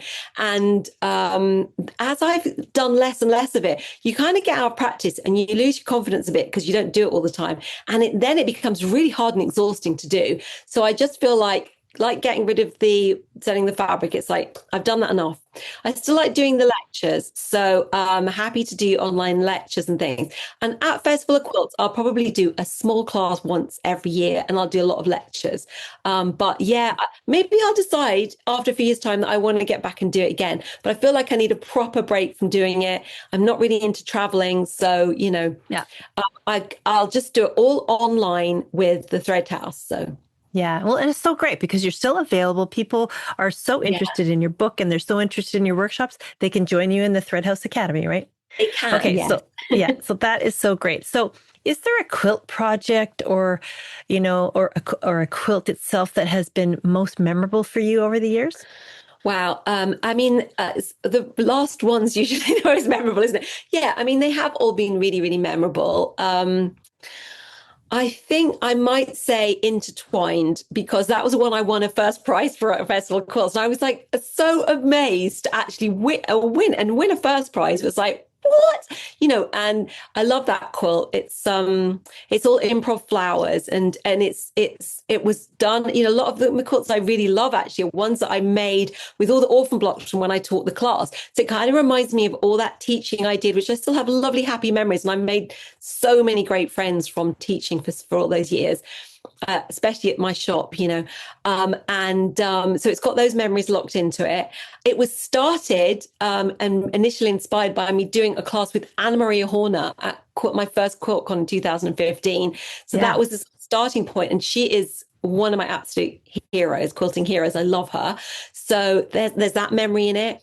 And then there's all of these tendrils, because I added in all these tendrils. It's got hexy paper piece hexy flowers right from that first quilt. In fact, I never thought about this before, but it has got so much in there that kind of reminds me of my whole quilting journey. So, and it's very free, and it's flowers and leaves. And it's got loads of colors, very scrappy. When I used to do any of these ones, I would just pick the newest fabrics that came in that I liked best. And then that would be that class, and that would be that block. And then over many years, I just added to it. So, but somehow they all work together like patchwork quilts do, right? You don't need to think about them too much. It'll all work, just choose the colors you like. And something I really love about what you're saying is that when you were telling me what you would love to teach, you're talking about teaching something, but teaching the process of creating your own thing after that, right? And then that's exactly the same thing you're doing after taking Anna Maria's class. And I'll just mention quickly, though, that Anna Maria Horner, if you're wondering who that is, she's now Anna Maria Perry, because she got married, of course, but she is a wonderful creator. So I encourage you to go look her up as well. She's been on the podcast in the past, but I love how you're teaching the same thing that you're doing with your quilts by learning from other people and taking those things in as well. And it is so nice to be creating a quilt, and all those little bits of the quilt remind you of things you've been doing in the past. So I love that part of the story. Okay, so this leads us to, in your creative practice, what brings you joy? Well, I obviously everyone knows how much I love trees and hugging trees and looking at flowers. But you know what? I think one of the things that brings me the most joy in life is singing with my choir, and just singing generally. So, and I feel like, if I wasn't getting all the happiness from singing with other people, it's another community. I wouldn't be able to keep a very balanced state of mind to be able to do the creating. So I feel like it is creative in a way, because I feel like since I joined this choir 3 years ago, I have realized that, like, I've got a musical part of my brain that I can improve on. It's like I've got a musical instrument inside me. Never played a musical instrument. And I can get better at something and learn how to, practice and get better so to me, it's like, it is a creative thing as well. And I think it just brings me the most joy. I think everybody should sing, right? It's like, even if you just sing to yourself, but, sing out loud and sing and take joy in music and singing. We take this for granted, even I do. I spend a lot of time listening to speech podcasts and things. And it's like, stop listening to that and listen to some music. It's so important for your mental health. Well, wait a minute. Don't stop listening to that. Okay. Don't stop listening to, but balance it with some music, right? Because I think I want to learn from stuff. I want people to tell me a story.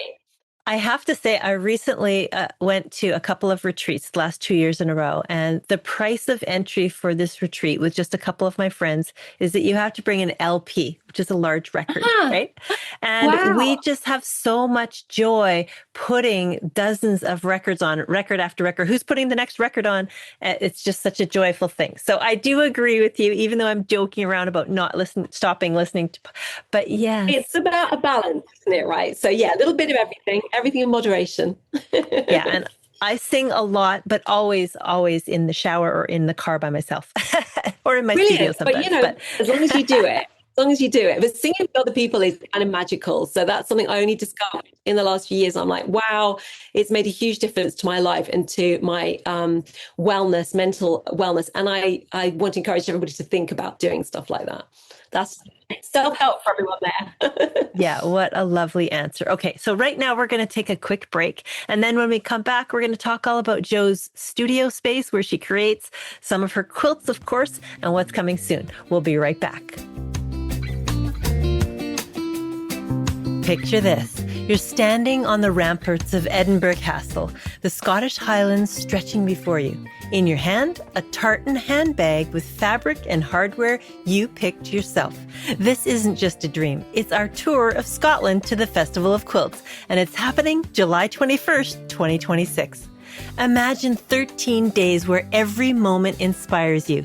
You'll cruise legendary Loch Ness, ride the breathtaking West Highland Railway, and create your own tartan handbag in downtown Edinburgh. Watch border collies herd sheep on a working farm, explore natural dyeing at artisan studios in Glasgow, and here's the best part. You'll spend an entire day with Jo Avery at the magnificent Great Tapestry of Scotland, learning hand-stitch techniques you will love. Then cap it all off with 3 full VIP days at the Birmingham Festival of Quilts. This is Scotland at a meaningful pace. Time to create, connect with fellow quilters, and soak in inspiration that will inspire you for years to come.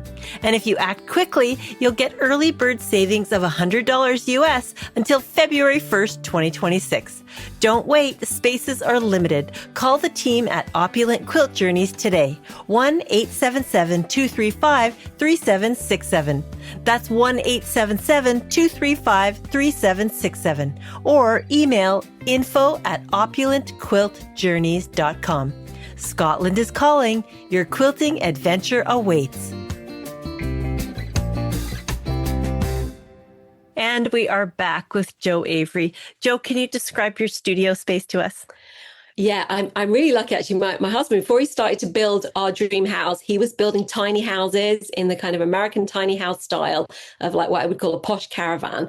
And that was his business. He was Tiny House Scotland. He's now retired. And I got him to build me a tiny house studio, which is in our field. It butts right up to, it's very close to his first tiny house, which we call the Nest House, which is a self-contained little home with a bedroom and a bathroom and a kitchen. And that is kind of part of the whole thing. When I got him to do this, he had a kind of break in his schedule. It was late 2019. And my plan was to sell my store in early 2020 and to start teaching from this. So I called it the Schoolhouse Studio. By the time he'd finished it, we were in the middle of COVID. So I started to use this empty space, which we hadn't really done anything with, to do online teaching and Zoom workshops and all of that. By the time we'd opened up again, I was like, I'm really enjoying this online teaching. Maybe I don't want to teach real people here. And by now I'd sold the shop and I was like, I'm kind of enjoying this, being on my own here. So I decided to just carry on with the online teaching. And so I still call it the schoolhouse, but it is more of my studio. And then what happened, the main thing was it meant I used to have a sewing room in the house, which is one of the spare bedrooms. And I realized that if I moved all of that into the schoolhouse studio, I had an empty room and I could put a long arm in it. So that was a deal breaker. I was like, sorry guys, I promised you could all come and do classes with me here, but I want the long arm. So I got a handy quilter Moxie that was just coming out, and I became like a Moxie ambassador for pinhole quilting in the UK. I still am. And I love it so much. Now, what happened was then when we were going to do the knock the old bit of the house down and build this new house, which is kind of around some of the old house, I had to then give up that room and move my long arm into the studio. So I've got a slightly reduced size of frame. So now it's a little bit busier in there, but it still works quite well. So that is where I go and do, it's my long arms in there now. And that's where I do all my machine sewing. But when it comes to hand sewing and things, I have got a number of places to sit in the house. I've got a little office in what we call the snog, which is like a downstairs small little living room with a sofa where I do a lot of my sewing. And it's got my desk, little tiny desk and office area there. And, I do a lot of sewing. I've got a little area in my bedroom, another armchair. And basically, I want an armchair in every room. I've got this idea that, you're just walking around and you just want to sort of flop down in any room you might be in. So I always want more armchairs. So I've got an armchair in my bedroom I can do some sewing from. And then we've got a living room upstairs. So yeah, lots of opportunities to craft in the house too. Yeah, lovely. And since you mentioned the handy quilter collaboration, we should mention your thread collaboration. So let's talk about that. Yeah, so I've been working with Aurifil since, well, 2017, when I did my first collection with them and became an Aurifil designer, which was just one of the highlights of my career still, I think. I've been using a lot of Aurifil for a few years, and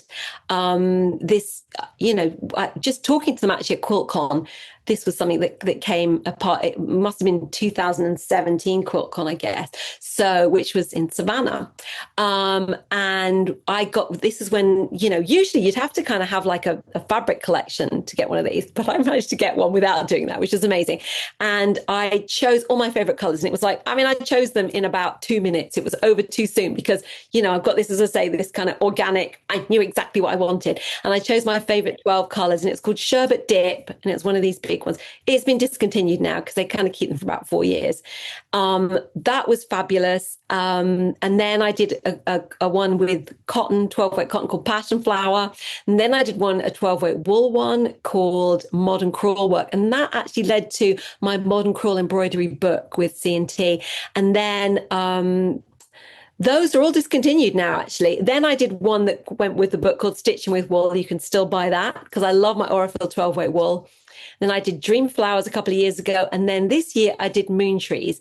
So I still have 3 collections out at the moment. As well as that, I've done collections with the Thread House. We had a collection once, and we did the Great British Quilter collection. So I just love doing these, picking threads and having my own collections. It's like such a thrill. I always sell them from my own website, and I always, sell them wherever I am. I love choosing colors. So and they're such a lovely bunch of people to work with. So I only work with nice people. Like I don't do many kind of ambassadorships. I work with people that I already have a good relationship with, or I really admire what they do.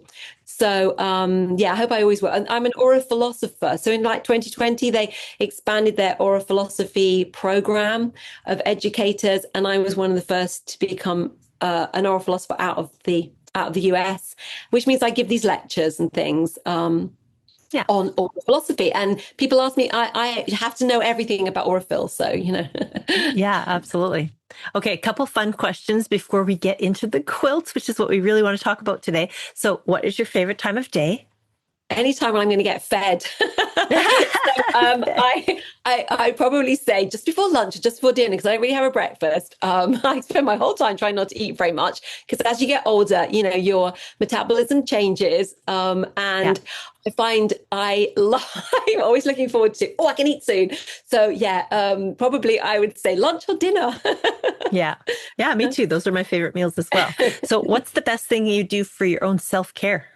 Oh, okay. Well, I guess that's the rock choir, isn't it, really? So we kind of talked about that. What else do I do? I do yoga. I've done yoga since I was 20. I just do it on my own. Every Sunday morning, I do yoga. I am trying to do more yoga. These days, I try and stretch 3 times a day. That's a new thing. That's really important. I try and have lots of walking. I do lots of running, but my ankles have been bad all year with an Achilles problem. So I'm not been able to do as much running as I like to do.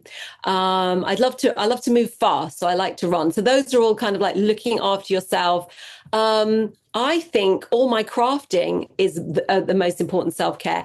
I do a lot of knitting because quilting is my job, right? Sewing is my job. And it's good to have a creative stuff that isn't your job. So I have to constantly remind myself when I'm thinking about, that would be a lovely fair pattern. No, Jo, you're not designing knitwear. Just do other people's patterns, right? So, don't turn that into anything. Don't ruin that. So at the moment, I love knitting fair especially. And I'm always knitting socks or gloves or something, or little gnomes at the moment. And that's a whole other world I love, because I can get really excited about going to, yarn fair. I'm going to a yarn thing in a few days' time, and kind of buying wool. Whereas fabric, I'm like, I could get the manufacturer to send me that. So it kind of takes the joy out of fabric shopping, whereas yarn shopping is super fun. So these are all great things to do. Yeah, really good for self-care. Okay, so now's the time. We've been waiting for this. We're going to talk about the quilts. So we've already had a lovely conversation about intertwined, but tell us about some of the quilts you had on display or some quilts that are really meaningful. Let's start with giant I can't even say it. It's trilobite, right? Giant trilobite. Yeah. Giant trilobite, yeah. I knew I was going to blow that. I know. It's really funny actually because I kind of thought everyone would know what trilobite is, but I spent a lot of festival quilts with people going, "Is that a wood lice?" You know, because I it's had like no it's idea. giant. No, I don't know why I thought it was like everyone would know what that is. Well, it's basically one of the famous fossils, really, like an ammonite and a trilobite are the really famous fossils you'll get. Oh, I know not much about fossils, but I guess I had little boys, right? You know, they're like gemstones of fossils when they're young. They all go through those. You know, you go through the Lego phase and the fossil phase. You know, so that's probably why I know what a trilobite is, and it's a really fun shape. And I was. A couple of years ago, I was doing the 100-day project, and I was doing abstract, sort of organic little sketches with applique and embroidery every day. And I did one that looked like a very simple trilobite shape, which is this kind of like oval shape with a skeleton through it, right? That's kind of the only way I can really explain it. And it's just a fun shape. So basically, when I was working on a new quilts for the exhibition, a lot of what I was doing was creating shapes that I could fill with pattern, because it's a bit like when I was talking about this 12 green bottles quilt I've got hanging behind me, and creating improv motifs and then finding something to do with all those improv motifs, right? They're like fun patterns I like creating, and then you need to do something with them. So I was doing like giant flowers and filling the petals with these patterns. And then I did, a big giant flower. I filled the center of the flower with all the improv motifs. And I thought I could do this giant trilobite, and the areas between his skeleton were nice chunky strips I could fill with all these patterns. So, and I've got like a repertoire of improv patterns, spikes, bottles and tuning forks. And then I'll add in a little squares within squares. And I like to add in a lot of needle turn applique details. I like rows of things. Rows of things are kind of cool. They look great. They're fun to do, and they're aesthetically pleasing. So it's all about creating these rows, but I never want anything to look uniform. They've got to look unsymmetrical. They've got to look free. I find perfection and symmetry really boring. I have to have a lot of movement out there. So I'm doing organic, like little frog eyes, I call them, where I'm doing circles within circles, but they're all like, organic circles. Or I like to do little hoops and things, little, mountain shapes, because they're pleasing to sew. They're very simple to sew. A lot of it is just the process. I like the process of stitching these simple shapes down. I don't need anything to be fussy. It's just like I'm enjoying the process. I'm coming out with something that is pleasing me aesthetically. And then it ends up being a giant trilobite. Yeah, I love this quilt. Yeah, it got really big, which was great because that was a big space I had to fill. I was like, if I put this on the side, this will fill up 3.5 meters. Yeah. Yeah. So it was front and center, right, at the show in Festival of Quilts. And it's also like a huge center spread in your book. Yes. Right? Yeah, exactly. Because it's really hard to get a photo of it. It doesn't work on Instagram at all because it's landscape, right? So, but it meant that we could do this lovely centerfold of it. Yeah, it's so cool. And the thing that I really like about it is when I left the show and I had memories of it, and then your book arrived in the mail, I was like, that looks completely different than I remember it, because what I was remembering was all the colors. And what I'm seeing in the book now that I'm looking at it really closely, it's really cool how you stretch kind of to see what's possible with black and white, because you used it was either charcoal gray and white or black and white or something like that all throughout the whole thing. And then the colors just pop, right? So it was very cool. I love to use a lot of black and white with color, actually. It's something I do more and more these days. It gives you a little bit of space, breathing space, between the colors. Okay, so let's talk about moon trees. Yeah, moon trees. So I was talking about how I like to applique these very simple shapes. And a few years ago, I started making what I call freehand rainbows. And it was just because I wanted to sew. I had some of Karen's new fabric she sent me, And she always sends fabric to me and Lynn says, do something with it, and obviously we want to help her promote the fabric and make stuff. And I was like, what am I going to do with this? And I think it was in the winter. I didn't want to go in the studio. It can be a bit cold. I wanted to stay. It was like Christmas time. I wanted to just do something on the sofa. So I just kind of paired up like her fabrics, and then so one was a background and one was going to be a motif, and I just cut this very simple hoop shape like a rainbow, like elongated rainbow, sewed that on, cut out another bit so it's like a hoop, and then did this and then swapped them all around and just made these what I call freehand rainbows. Like, God, this is great, everyone loved it. And then I did it with kind of circles and they were like halos, and then I tried some other shapes, none of them really worked as well. And I was always like, what else could I do with this very simple shape idea? And then I thought, if you kind of turned that upside down, that hoop, and gave it a little stalk, it would look like a tree. And then you could cut into the top of it and make very simple branches. So I played around with this and I was like, it's not going to be enough on its own, because what was nice about the rainbows was having a couple of different fabrics. So I thought, well, I'll layer them. I'll layer two of these on top of each other, like two trees. And then I thought, it needs a moon, got to have a moon. So I put another layer of having a circle moon underneath them. So I started to make these, and then they became a little class.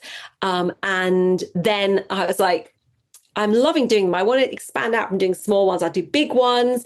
I'll make different layers. I'll do 4 of them. I'll put some, what happens if I do some applique clouds behind them, and I'll do one big single one, and I just was having so much fun experimenting with this that I ended up with a whole quilt load of these samples, these moon tree samples. So I put them all together in this kind of jigsaw-y way with lots of little scraps, making filler sections, and I added a lot of hand stitching to them. So rather than leaving the kind of running stitch till hand quilting at the end, I added running stitch as I went along. So they had a lot of hand stitching on them. And then I was like, well, now what am I going to do? Because I built this kind of hand quilt and it's not even quilted. And I didn't have time to hand quilt it. And also I find my hands aren't great at a lot of hand quilting these days. That hurts my wrists. So I then kind of I've discovered that you can actually machine quilt over hand quilting, right? Over your hand stitching, and it's fine. So I did these kind of rows of kind of ghost trees on the long arm over the top of all the hand, and it's fun to experiment, and I think that worked quite well.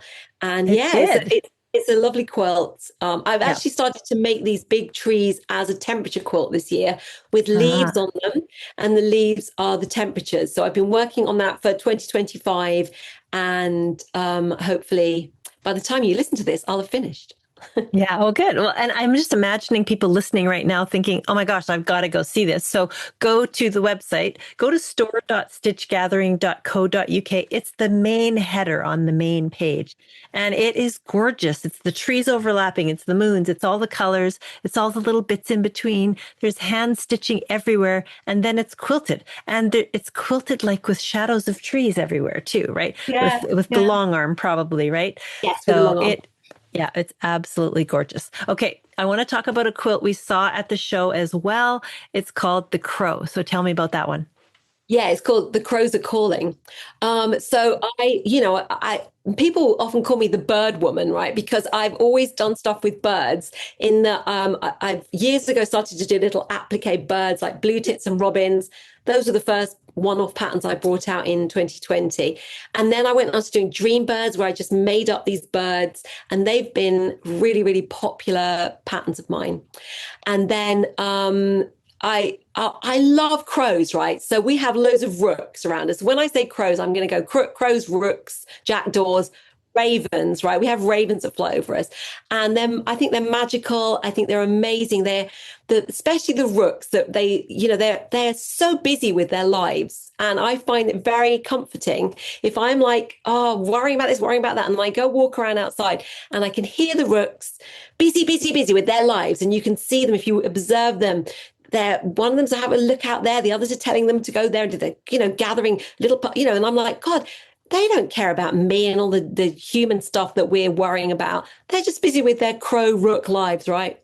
And I feel like I feel like they're always calling to each other, and maybe they're calling to me. And I've got this kind of bit of a witchy side to me, and I feel like the crows as kind of communicating somewhat with me. So for Yeah. ages, I'm like, how can I do something with crows? Because they're just this big black bird, right? And that's like not fun for patchwork to create a big Yeah. black bird.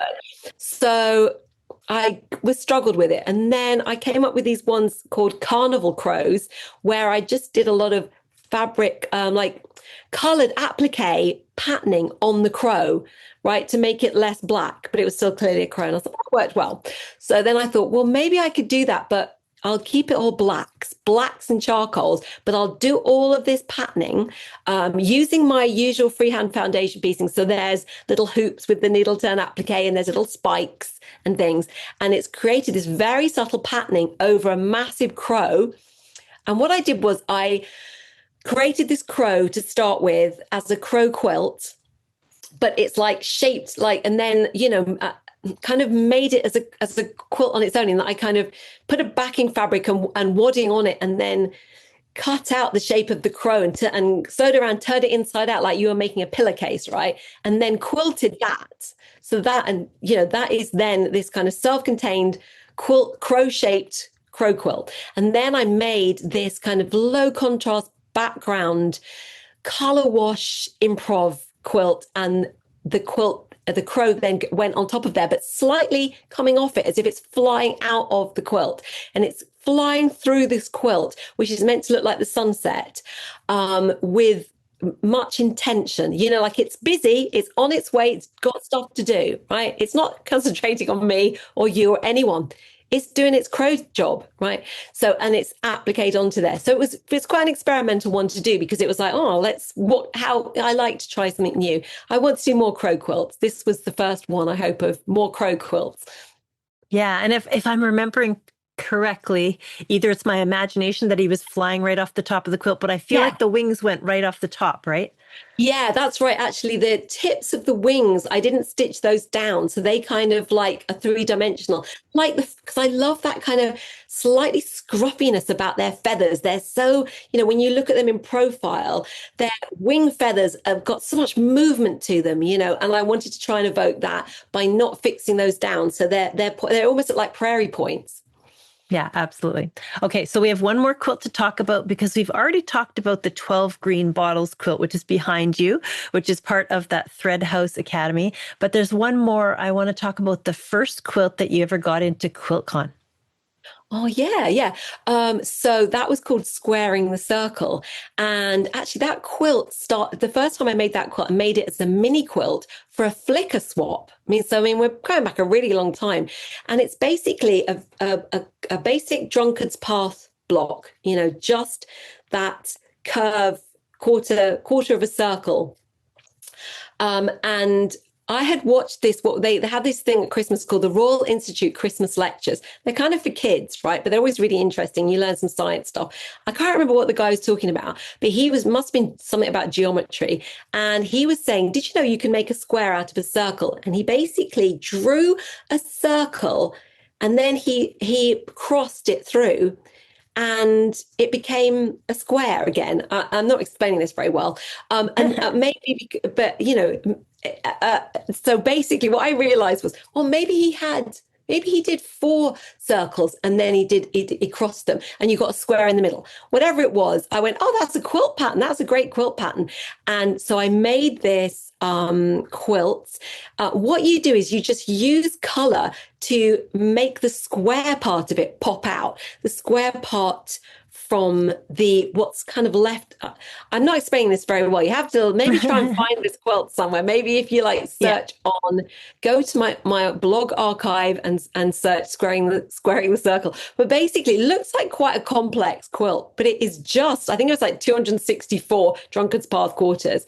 And I did it for a magazine, actually, the second one. So that was, again, I recycled that idea. I was like, that was a great idea. It was all done with solids originally. So I did it with prints for a magazine called Quilt Now. And it was meant to be just turquoise and orange. But I was like, no, I can't stick to 2 colors. So I brought in greens and pinks.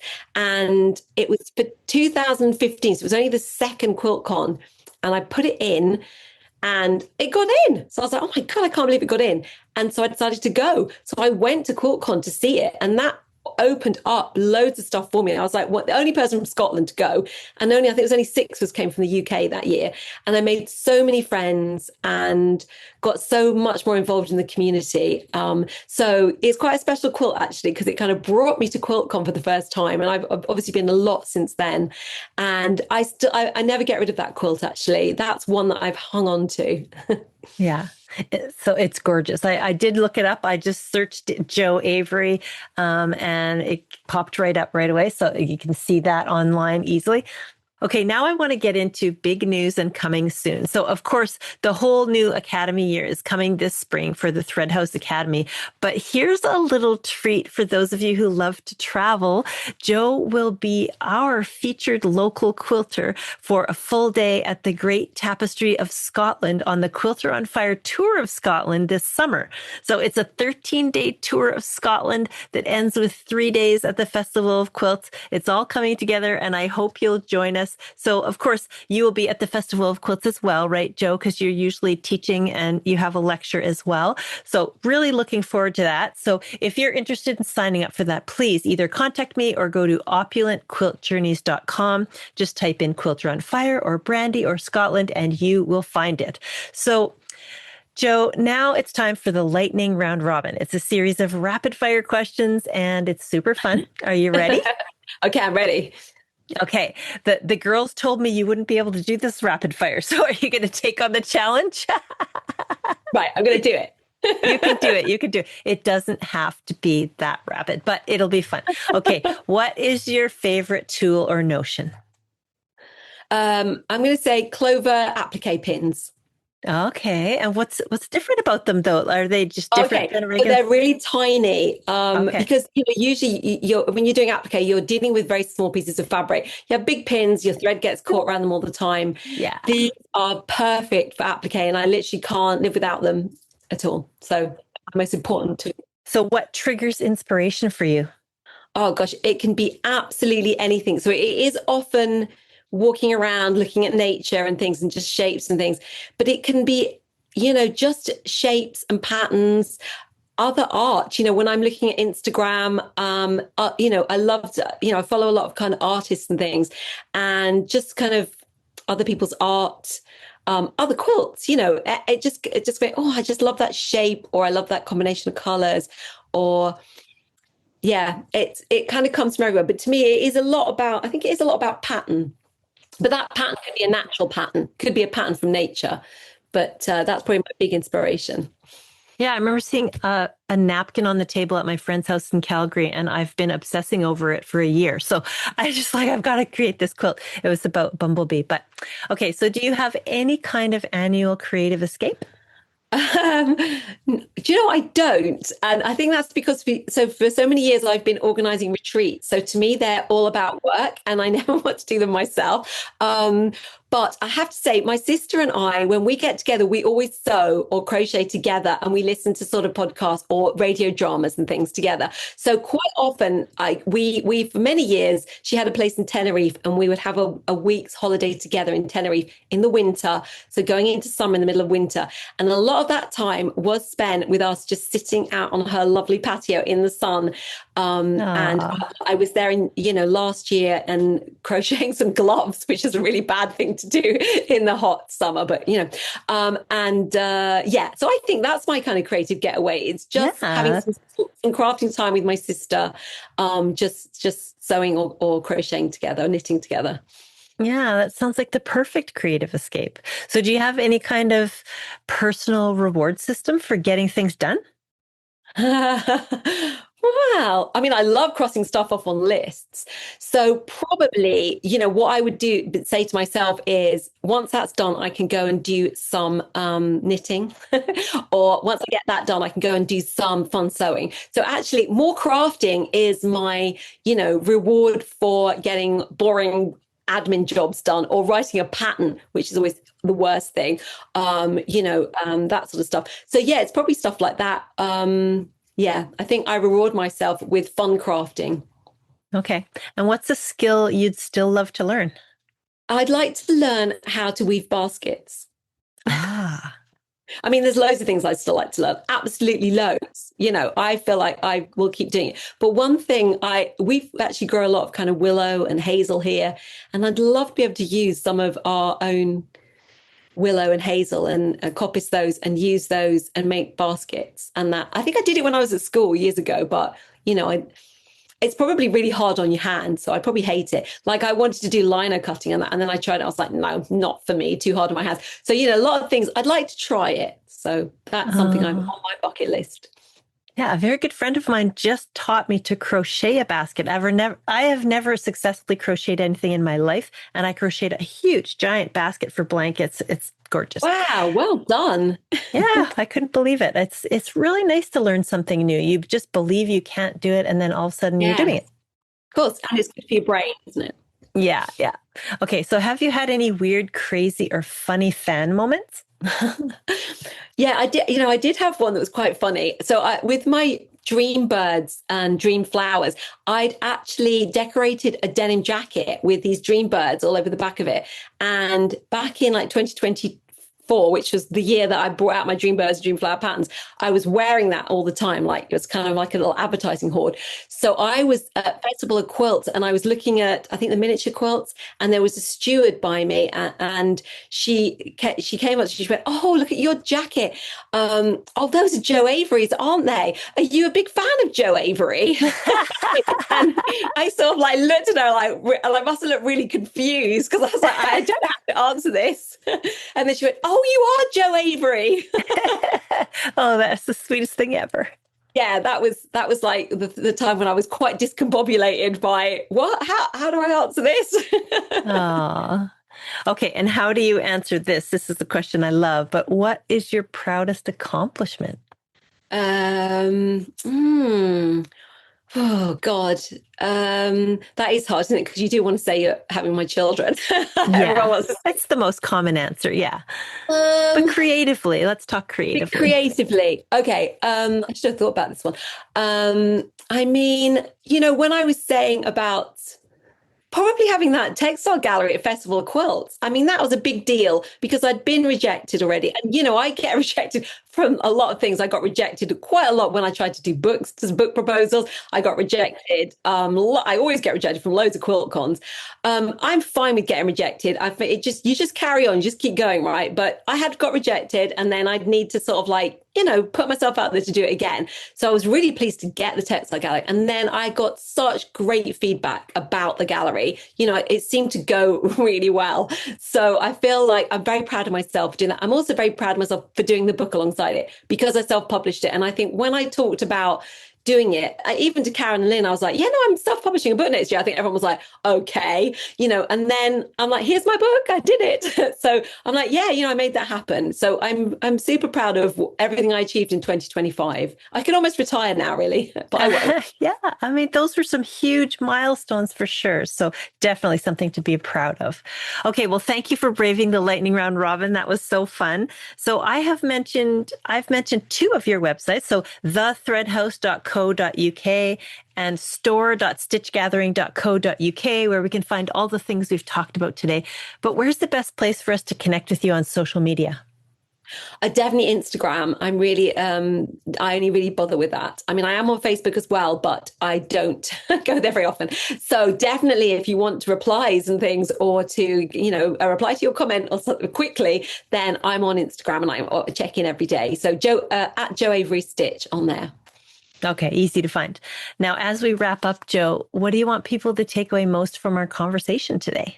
I want people to be brave and be creative for the fun of it, and sew for the fun of it, and not take the pressure off yourself trying to make the best thing ever. Enjoy the process. Don't try and be a perfectionist. There's no such thing. You will just drive yourself mad. Just sew and craft for the pleasure it gives you and for all the great things it's doing to your well-being. Yeah. Oh, you are a true creative teacher at heart. What a great way to end the podcast. Joe, it's been such a pleasure to have you on the show. Thank you so much for sharing your story with us today. It's been an absolute pleasure, Brandy. And thank you so much for asking me. So that was my show with Jo Avery. Talking with Jo feels like wandering through a Scottish woodland with a hand sewing kit fully stocked, just looking for a grassy spot beside a tree to throw out a quilt and get stitching. My favorite thing about Jo, beyond the color and the originality of her quilts, is her generosity. She always opens with a smile, floods you with joy and kindness. She shares her craft with such openness, her techniques, her patterns, her playful spirit. She invites everyone in and makes the whole quilting world feel a little brighter, but with a little touch of wild that just works so well. If you're excited to see what she's up to next, keep your eye on the Thread House Academy. They've always got fresh new ideas and projects for each term of the year. You're going to want to be there for whatever that threesome of creators dreams up next. Now, I want to end this show with this. One of the things I admire most about Jo Avery is her sheer tenacity to get the work done. She shows up with fresh, creative work year after year. For her recent feature at the Festival of Quilts, she didn't simply gather her best work. She made an improv journey of new work to go with the quilts dating back to 2017. And then, as if that wasn't enough, she wrote a whole book to accompany it as well. That kind of dedication just blows me away. And if you couldn't get enough of this episode featuring Jo Avery, go right now to Quilter on Fire on YouTube to see the video I filmed all about her textile gallery at the Festival of Quilts. And while you're there, be sure to subscribe. Today, I loved sharing the story of Jo Avery with you. Quilter on Fire is now on YouTube, and it's packed with brand new weekly content. What's waiting for you? Fun and easy tutorials to follow, exciting unboxings, exclusive interviews with top quilters and artists at the biggest quilt shows like Houston and QuiltCon. If you love Quilter on Fire on the podcast, you're going to be blown away by our YouTube channel. Don't miss out. Subscribe to Quilter on Fire on YouTube today. Let's ignite your passion for quilting. Thank you for listening to the Quilter on Fire podcast. Remember to rate, review, and follow us on Apple Podcasts. Your support helps me reach more quilters just like you, striving for that perfect quilty lifestyle. Click on those 5 stars and share what you loved most about today's episode. Don't forget to hit the follow button if you haven't already. With new episodes dropping weekly, you won't want to miss out on the inspiring stories and tips we have in store. Until next time, dream big and have fun in the studio with the Quilter on Fire.